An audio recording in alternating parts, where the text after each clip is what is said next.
The phone rang late Tuesday night. It was my sister, her voice a raw, ragged sound I'd never heard before. Our youngest brother, Daniel, was gone. A sudden, unthinkable accident. The world tilted. The air left my lungs. Grief hit like a physical blow, leaving me gasping in the dark. I texted my boss immediately, my thumbs numb. Family emergency. Death. Can't come in tomorrow. I wasn't in any shape to function, let alone paste on a fake smile for customers. I just needed to survive the next few hours. The next morning, the phone vibrated again, a jarring buzz on my nightstand. It was him, my boss. Where are you? No, I'm so sorry. No, are you okay? Just that cold, demanding inquiry. I reminded him, my voice still thick with unshed tears. I told you last night. Daniel, my brother died. I need the day.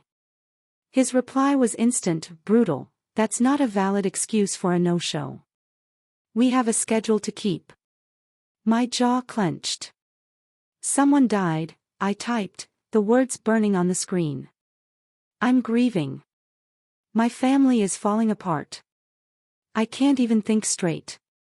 Then came the messages that truly ignited the fire in my gut. We've all lost people, he typed, each word a fresh wound. That doesn't mean you get to bail every time life gets hard. You're being dramatic. You're causing problems for the team. My vision blurred with rage. He actually told me, you can cry at home and keep it together for a few hours. This isn't your personal crisis hotline. And then, the final, unforgivable insult. The words that echo in my mind even now, precise and chilling. If they weren't close enough to plan ahead for, they probably weren't worth losing a shift over. The phone dropped from my hand, clattering against the floor. I stared at the screen, the glowing words mocking me. He had just told me my brother's life, my brother's death, was worthless. Less than a minimum wage shift. A primal scream built in my chest, but no sound came out.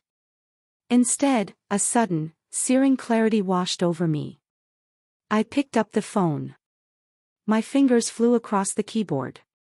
Go F*** yourself. I quit. I hope your miserable little store implodes under the weight of how little you care about people. Enjoy your perfectly staffed shift, you soulless piece of garbage. Then, I turned off my phone.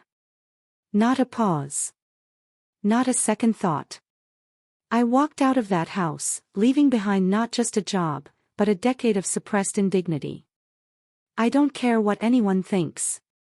I made barely more than minimum wage. I covered shifts. I worked late. I showed up every single time they needed me, bleeding myself dry for their bottom line.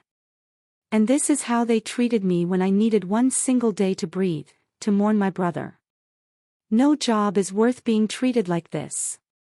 Not a single one. As I walked, the fresh air filling my lungs felt like an elixir. The sky, though overcast, seemed brighter. A weight I hadn't realized I was carrying, a crushing burden of obligation and silent resentment, lifted from my shoulders. I've never felt lighter. The grief for Daniel was still there, a dull ache, but the rage had burned away the chains. I was free.